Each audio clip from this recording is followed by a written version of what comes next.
Hi, I'm Rick Olson from the Prior Lake Rotary Club, Minnesota. I'm going to share my screen and we'll get into a presentation.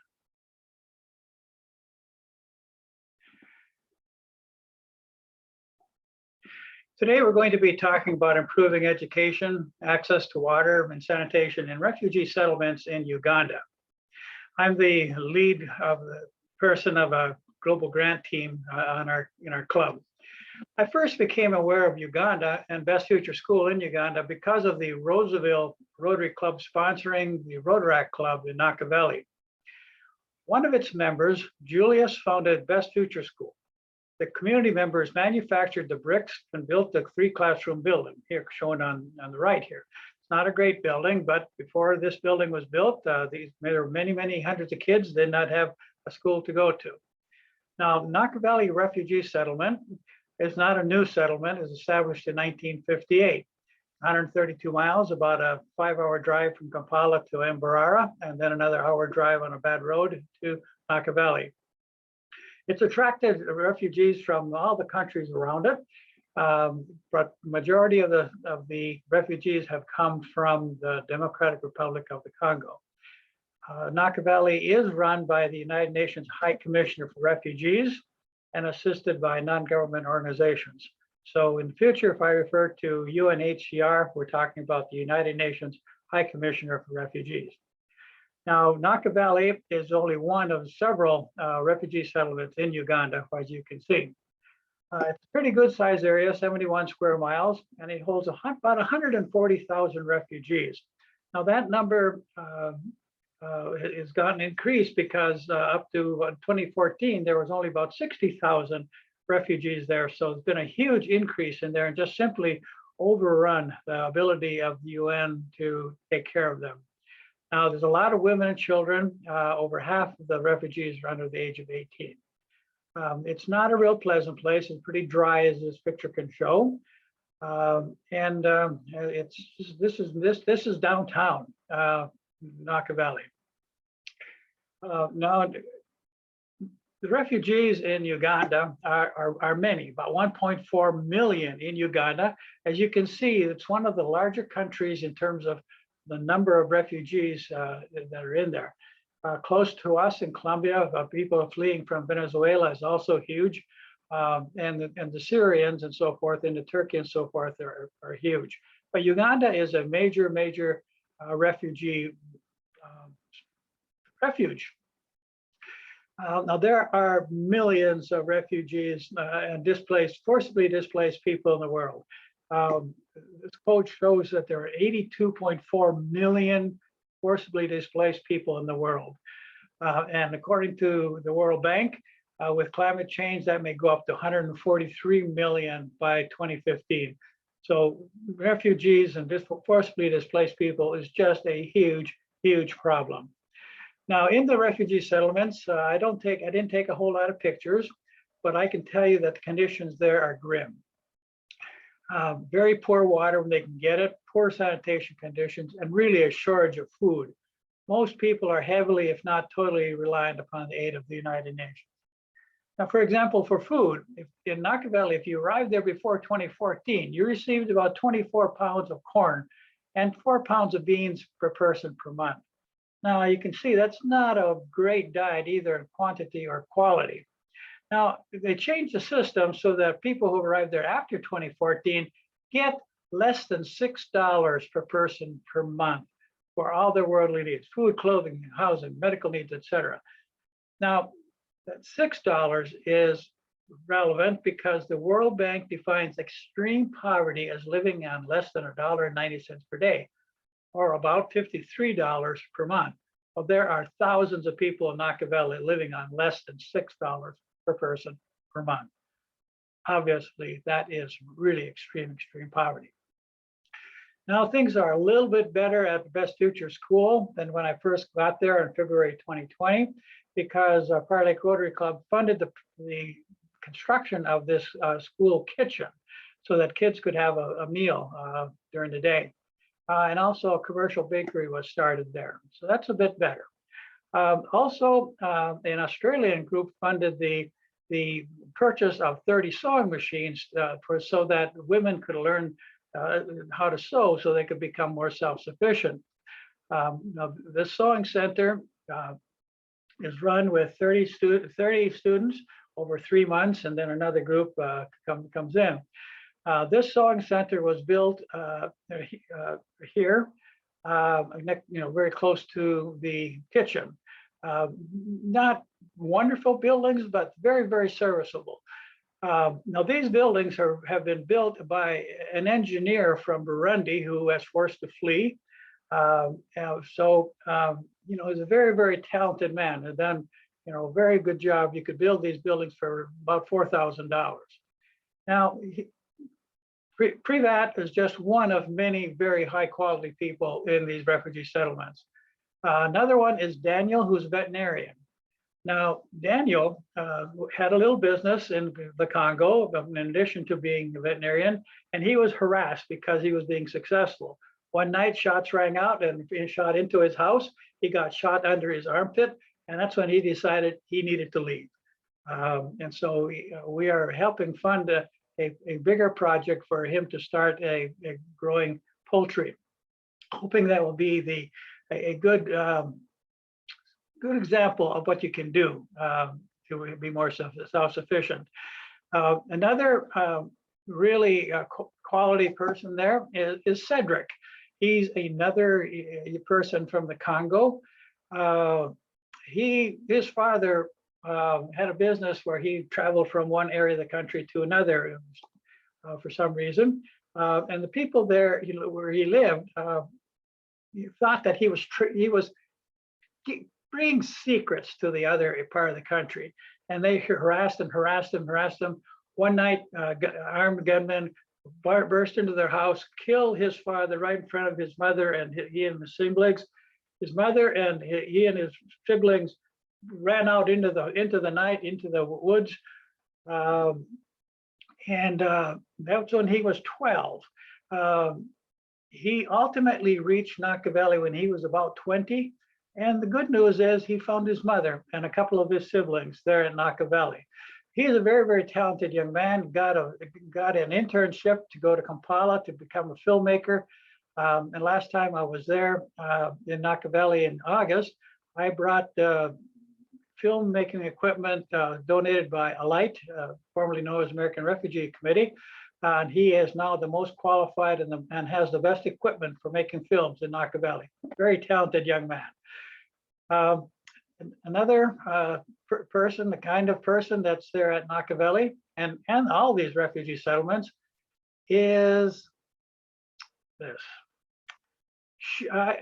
When I was there the first time in February in 2020, I gave some business development seminars, and after I got done, this young woman came up to me and asked me if I could help. So I asked her, well, what's her story?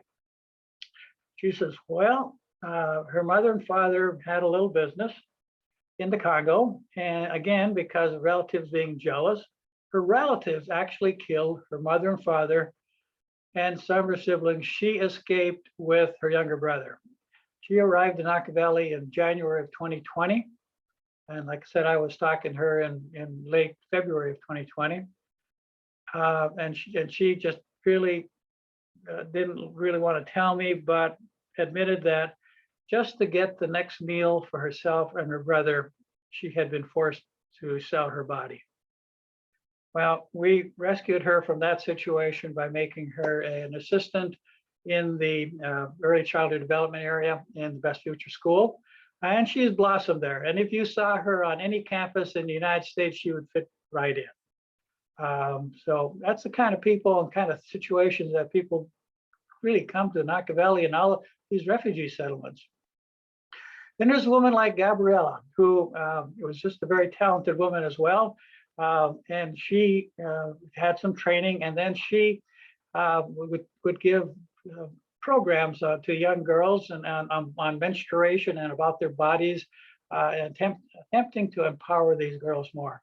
Now, she is one of the quote success stories in that she has been resettled as a refugee or to Sweden.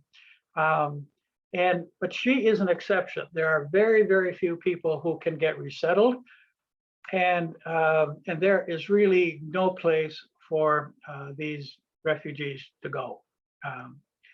Now, the Prior Lake Rotary Club has sponsored 2 global grants, working with the host club in Coachella in Uganda.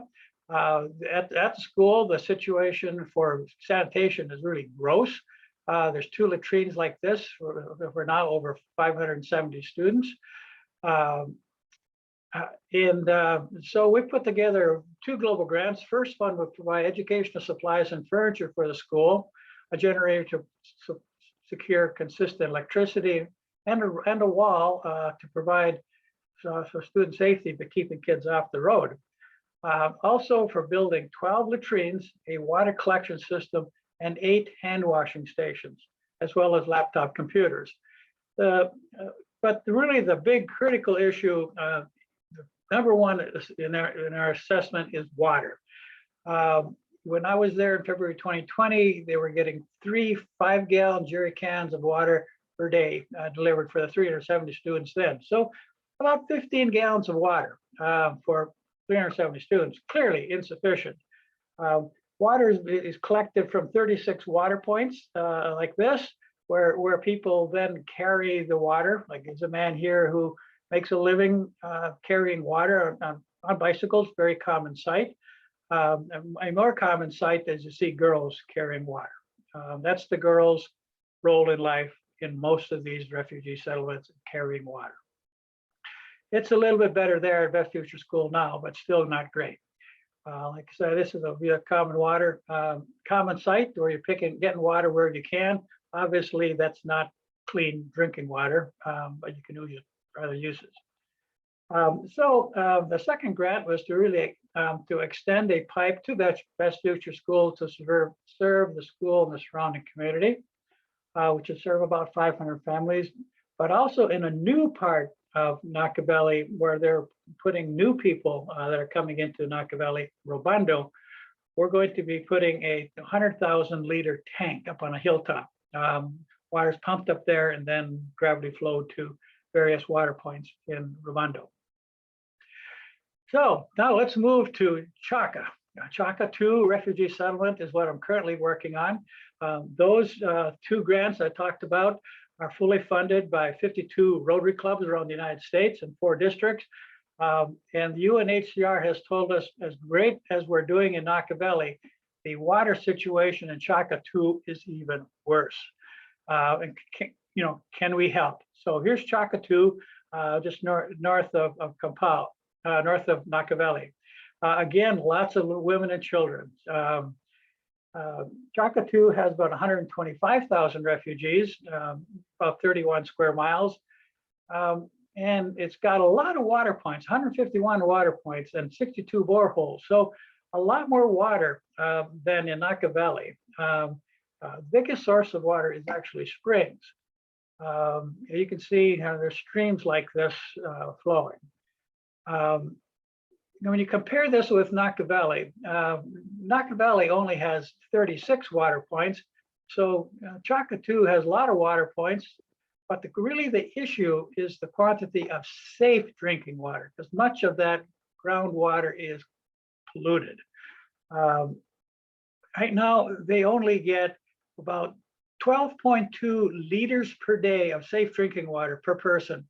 And that's comparable to you flushing your toilet 2 times a day. And if you have older toilets, that's less than 2 times a day.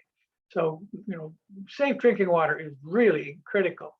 So this project is working on one of the water points, one of the water sites that actually supplies 17 to 20% of the total water supply for these 125,000 people. They're collected from along the stream here, pumped into these 2 settling tanks where alum and lime is added to have the sediment settle. So there's one more of these tanks going to be added here. And then another tank up here will be added because the water is then pumped up here and then gravity flowed down to those other water points. The end result of this is we will double the water supply from that water point. Now, the sponsoring club here is the Kampala South Rotary Club. Initiator is actually UNHCR. They're the ones who are asking for the project. And as in all these refugee settlements, the actual work is done by implementing partners. In this case, it's Oxfam. And I have committed to raising 30 to 40,000 for this project. So now I knew when I was there in Nakaveli in February of 2020 that help was needed. You don't go to these refugee settlements, come back quite the same person. You don't fall in love with your Rotary, or excuse me, you don't fall in love with Uganda, but you fall in love with the people. As I mentioned, some of those folks, and I knew that Rotary projects could supply, things. And so I set up a nonprofit organization called Best Future Center, and set up this rudimentary website called bestfuture.center, so I could get nonprofit or tax deductible donations, I should say, for wages and food for refugees, wages for the school and food for the kids there. So, so what I'm asking help for is two things. Number one, if your club can help on the Kyaka II project, that would be awesome. But if individuals could support refugees individually for wages and food, for wages at Best Future School and food, then there is on my website, there is a donate button through GoFundMe.com. Now, before I leave this, I want to share another story, because in 2020, when I was there giving those business management seminars, another woman approached me, just a young woman, she's very pregnant. So she was just begging for help. So I asked, what's your story? She said, well, I'm about a week away from delivering my baby, and I haven't eaten in 2 or 3 days. Can you help me? Oh, well, you don't just dig out your wallet in the middle of a crowd and start dishing out shillings. Before I could do anything, yet another woman came up to me and said, well, I'm going to deliver in a week or two myself, and I haven't eaten in 2 or 3 days. So I was able to take one of the staff members aside and give her some shillings and to give to these two ladies. Now, we know we can't save everybody, but we can help many individuals. It's like the starfish. You can't save all the starfish, but you can throw back some of them. And so, like I say, you don't go to these refugee settlements and come back the same way. So if you can help me fund this Kyaka II project, or help Best Future School, I would greatly appreciate it. So with that, we'll open up into questions. All right.